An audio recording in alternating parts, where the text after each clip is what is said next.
What's up, Space Monkeys? Welcome to Political Fight Club. I'm Robert Durden.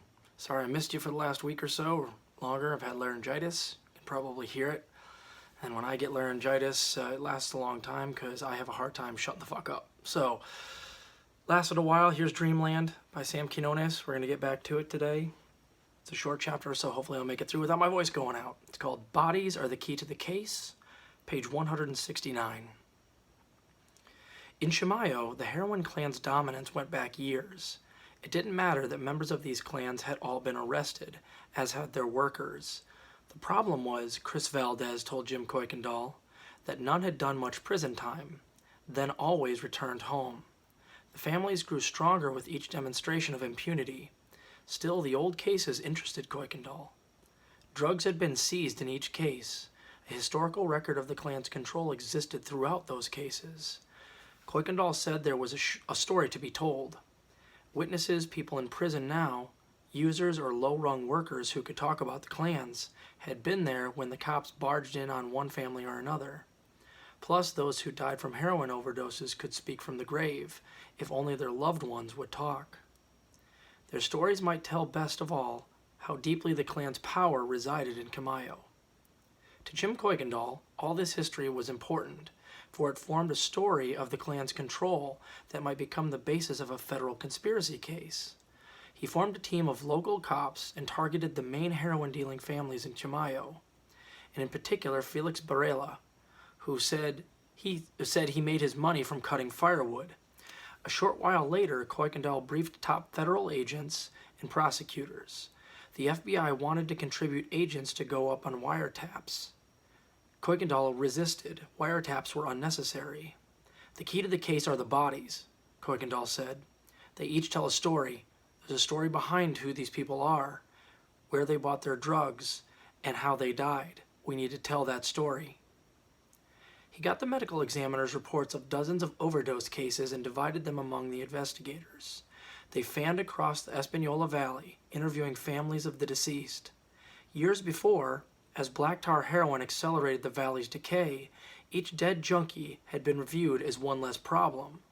No one had cared enough to interview their families, but the families were integral to the Chimayo heroin tale, Kuykendall believed. Addicts, even those well into adulthood, often returned to live with their parents once they lost their jobs, houses, and spouses. Parents lived in torment as their children stole from them, slaves to the morphine molecule. It turned out many parents and siblings, unable to withstand the torment that would ensue if they refused, and afraid that if they let their family member borrow the car, that it would never be seen again, had driven the addicts to their dealers' houses. These parents, it turned out, were eager to talk. They greeted the investigators with tears and hugs. They recounted watching helplessly as their kids fell apart. One mother, in tears, pinched Kuykendall's cheeks as she made him promise he would get the people who sold their child heroin. These parents said the Barela family, as the school year approached, would hand out lists of what clothes their children needed. When they wanted new televisions or stereos, they'd let the addicts know. Soon junkies would be plying them with newly stolen pants for their kids.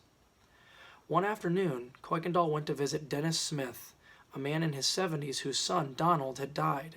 Donald Smith had moved back to live with his father after a fight with his girlfriend over his heroin use.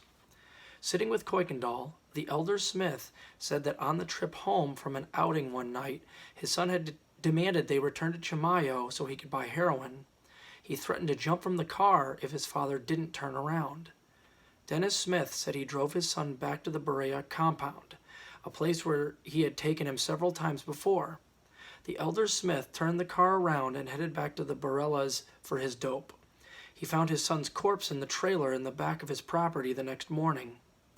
One resident, George Royobal, told the detectives that he often took his disabled brother Ernie to buy dope from the Barelas and the Martinezes. Another, Lynette Salazar, told them she took her son Armando to a clan house, as she had often done, to trade auto supplies for a hit of dope. And from this Armando died later that day. Kuykendall flew to Montana to visit a woman who had driven through the valley one fall. Enchanted with its natural beauty, she decided to stay. She moved in right next to a member of the Martinez clan. At first, she told Kuykendall she believed her next-door neighbor Jesse Donuts Martinez was a Boy Scout leader from all the youths who would visit his house all afternoon. Soon, though, she saw kids with belts around their arms. Her young son began finding syringes in the yard. She called the cops and began noting every car that pulled up, 30 a day sometimes. She spent a year watching junkies coming in and out, shooting up in the backyard in full view of her window. She called police repeatedly. Finally, she gave up and moved to Montana. In the end, the case against the clans involved relatively few undercover drug buys. It revolved instead around testimony of people whom Kuykendall and the agents had tracked down. The families and friends of the dead told their stories to a grand jury, with Kuykendall finishing up to recount the history of heroin in the valley and the clan's control. The grand jury indicted 34 people, including Felix Barella, Josefa Gallegos, Fat Jose Martinez, and his brother Donuts. At 6 a.m. on Wednesday, September 29, 1999, a 5-mile caravan of law enforcement officers rolled into Chimayo as 3 helicopters buzzed like dragonflies across the skies. They seized land and motorcycles and Felix Barella's beloved lowrider, the Wizard. 2 months later, they seized his prized sorrel racehorse, Red Hot Mag, which his trainer had secreted out of the state, but brought back to race at the Sunray Racetrack in Farmington. After the horse won the 8th race, Kuykendall and his agents stopped the jockey leaving the track, produced a judge's order, and confiscated the horse. They went to the track office and seized the $22,000 in prize money as well. They later auctioned Red Hot Mag for $15,000. 15 acres of the Barella compound, where hundreds of addicts once used to buy, was deeded to the Boys and Girls Club. Without land, the clans had no base of operations. Even after leaving prison, they did not return to Chimayo. But the story of the Chimayo clans is important to our own, because months before that bust in April 1999, as Jim Kuykendall and his newly deputized agents sifted through the clan's history, a body turned up in Santa Fe. A 21-year-old Mexican kid named Aurelio Rodriguez Cepeda, from the small town of Jalisco in the state of Nayarit, was found in the trunk of a car, beaten and bloody. The town of Jalisco, Nayarit, meant nothing to the agents at the time, other than it ironically happened to be the sister city to nearby Taos, New Mexico. Nor was the kid's murder especially intriguing, but the car in which Rodriguez Cepeda was found was registered to Josefa Gallegos, the heroin matriarch of the Chimayo, so they stuck with it. As it happened, Rodriguez Cepeda was found with a cell phone. The agents plugged the numbers found in the phone into a federal law enforcement database. One number turned up as connected to another heroin case that the FBI was investigating in Phoenix. Kuykendall called the FBI in Phoenix and spoke to an agent named Gary Woodling. Woodling had a strange story to tell. He was part of a group of agents tracking black tar heroin traffickers from the state of Nayarit, Mexico. From Phoenix, these traffickers had set up retail heroin cells across the U.S. in mid-major towns. 3 Nayarit brothers ran the Phoenix cell and seemed to have decided that whatever U.S. air flew from Phoenix would make a good heroin outpost. These were not the traditional drug hubs of, say, Philadelphia, Miami, or Chicago. Instead, Woodling said, Nayarits were going to towns like Boise, Salt Lake, Omaha, Denver, Pittsburgh, and even Billings, Montana.